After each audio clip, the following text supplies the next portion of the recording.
Hi everyone, welcome back to sociology with Shalu. आज के इस वीडियो में हम बात करेंगे सोशियोलॉजी एनसीईआरटी की। इसके चैप्टर 1 को हम डिटेल में डिस्कस कर चुके हैं। आज हम चैप्टर 2 को देखेंगे। यहाँ पे बात करेंगे हम टर्म्स एंड कॉन्सेप्ट्स की, राइट। तो यहाँ पे देखिए सोशियोलॉजी में स्पेशल टर्म्स की ज़रूरत क्यों होती है। देखिए हम डेली लाइफ में आपके फैमिली, रोल, स्टेटस जैसे वर्ड्स को यूज़ करते हैं, लेकिन सोशियोलॉजी में इन वर्ड्स को क्लियर एंड प्रिसाइज मीनिंग देने की ज़रूरत होती है, जिससे हम सोसाइटी की स्टडी साइंटिफिकली कर सकें। एग्जाम्पल के लिए हम सभी जानते हैं कि फैमिली क्या होती है, लेकिन जो एक सोशियोलॉजिस्ट होता है फैमिली को अलग अलग टाइप्स में पढ़ता है, जैसे कि nuclear family, joint family, extended family, और यहाँ पे ये भी स्टडी करता है कि सोसाइटी में कैसे काम करती हैं। अब बात करेंगे रोल ऑफ कॉन्सेप्ट्स की। तो देखिए जो कॉन्सेप्ट होता है सोशियोलॉजी में टूल की तरह काम करती है। इन्हीं की हेल्प से सोसाइटी के जो सही ढंग से समझ पाते हैं। बिना इसके हम सोशल पैटर्न्स को यहाँ पे क्लियरली नहीं देख सकते, जैसे कि आपका क्लास हो गया, स्टेटस, रोल, सोशल कंट्रोल। ये जो सभी वर्ड्स हैं हमको बताते हैं कि लोग सोसाइटी में कैसे ऑर्गेनाइज होते, कैसे बिहेव करते ग्रुप्स में। अब बात करेंगे यहाँ पे डेवलपमेंट ऑफ सोशियोलॉजिकल कॉन्सेप्ट्स की। तो यहाँ पे देखिए जो आपके अर्ली सोशियोलॉजिस्ट थे, तो उन्होंने यहाँ पे सोसाइटी के आपके नेचर एंड चेंज को समझने की कोशिश की। पहले बात करेंगे यहाँ पे कार्ल मार्क्स की। तो इन्होंने यहाँ पे बताया कि सोसाइटी में क्लास एंड कॉन्फ्लिक्ट, यानी कि रिच वर्सेस पुअर, यहाँ पे पुअर कर लीजिएगा, राइट, ये के आपके स्ट्रक्चर होते हैं, ठीक है। यहाँ पे उनके अकॉर्डिंग क्या है, जो सोसाइटी में आपके क्लास कॉन्फ्लिक्ट ही चेंज लेकर के आता है। दरखाइम यहाँ पे क्या कहते हैं, उनका फोकस यहाँ पे social solidarity and collective consciousness में था। उनकी नज़र में जो सोसाइटी इसलिए टिकती क्योंकि जो लोग हैं वहाँ पे एक दूसरे से बंधे होते हैं।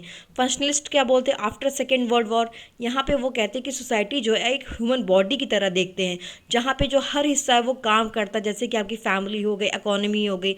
कॉन्फ्लिक्ट थ्योरी क्या होती हैं, देखिए ये आपकी मार्क्स से इन्फ्लुएंस होती हैं कि यहाँ पे सोसाइटी में कॉन्फ्लिक्ट, स्ट्रगल एंड जो इनइक्वालिटीज़ पर बेस्ड होता है, राइट। यहाँ पे जो आपके डिफरेंट पर्सपेक्टिव है सोशियोलॉजी में, यहाँ पे पहले क्या आपका माइक्रो है, तो यहाँ पे माइक्रो में क्या होता है, यहाँ पे स्टडी करता है आपकी स्मॉल इंट्रैक्शन की। एग्जाम्पल के लिए आपके दो फ्रेंड्स के कनेक्शन हो गए, स्कूल में आपके टीचर और स्टूडेंट के बीच का बिहेवियर हो गया, डेली लाइफ में आपके जो स्मॉल इंट्रैक्शन होते हैं। मैक्रो क्या होता है, मैक्रो आपका होता है बिग स्ट्रक्चर, राइट। यहाँ पे वो स्टडी करते हैं बिग स्ट्रक्चर की, जैसे कि क्लास, कास्ट, इकोनॉमी, स्टेट। यहाँ पे देखिए एक ही आपकी देखिए सोसाइटी को समझने के लिए आपके बहुत सारी कई थ्योरीज क्यों हैं, क्योंकि यहाँ पर सोशियोलॉजिस्ट हमेशा से यहाँ पे उनका एक ओपिनियन नहीं होता है। पर्सनलिस्ट यहाँ पे कह रहे हैं कि जो सोसाइटी वो ह्यूमन बॉडी की तरह है, ठीक है। यहाँ पे ह्यूमैनिस्ट है, यानी कि जो हर हिस्सा मिलकर के काम करता है एक ऑर्गेनिज्म की तरह।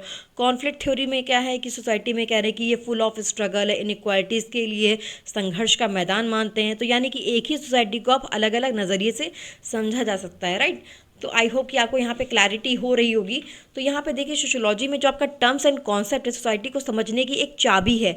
अगर आपकी एक चाबी से ताला नहीं खुलता तो यहाँ पे सोशियोलॉजिस्ट यानी कि नई चाबी, यानी कि नया कॉन्सेप्ट या पर्सपेक्टिव बनाते हैं।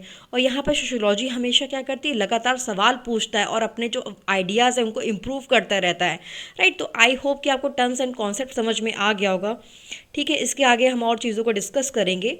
अगर आपको वीडियो अच्छा लगा तो प्लीज़ मुझे कमेंट सेक्शन में ज़रूर बताइएगा, अपना फीडबैक ज़रूर दीजिएगा। Thank you so much.